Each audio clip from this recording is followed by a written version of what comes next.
ابو غیوانہ نے بیان کیا، ان سے ابو بشر جعفر نے، ان سے ابو متوکل علی بن داؤد نے، اور ان سے ابو سعید خدری رضی اللہ عنہ نے کہ رسول اللہ صلی اللہ علیہ وسلم کے چند صحابہ رضی اللہ عنہم 300 نفر ایک سفر کے لیے روانہ ہوئے جسے انہیں طے کرنا تھا۔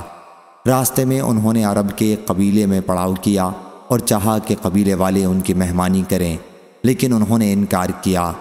پھر اس قبیلے کے سردار کو بچھو نے کاٹ لیا۔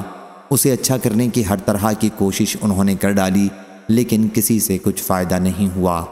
آخر انہی میں سے کسی نے کہا، یہ لوگ جنہوں نے تمہارے قبیلے میں پڑاؤ کر رکھا ہے، ان کے پاس بھی چلو، ممکن ہے ان میں سے کسی کے پاس کوئی منتر ہو۔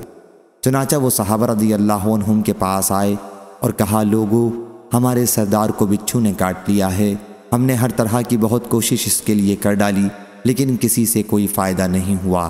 کیا تم لوگوں میں سے کسی کے پاس اس کے لیے کوئی منتر ہے؟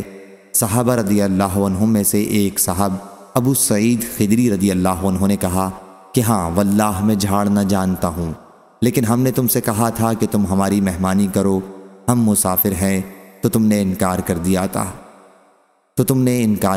تھا، اس لیے میں بھی اس وقت تک نہیں جھاڑوں گا جب تک تم میرے لیے اس کی مزدوری نہ ٹھہرا دو۔ چنانچہ ان لوگوں نے کچھ بکریوں 30 پر معاملہ کر لیا۔ اب یہ صحابی روانہ ہوئے، یہ زمین پر تھوکتے جاتے اور الحمدللہ رب العالمین پڑھتے جاتے۔ اس کی برکت سے وہ ایسا ہو گیا جیسے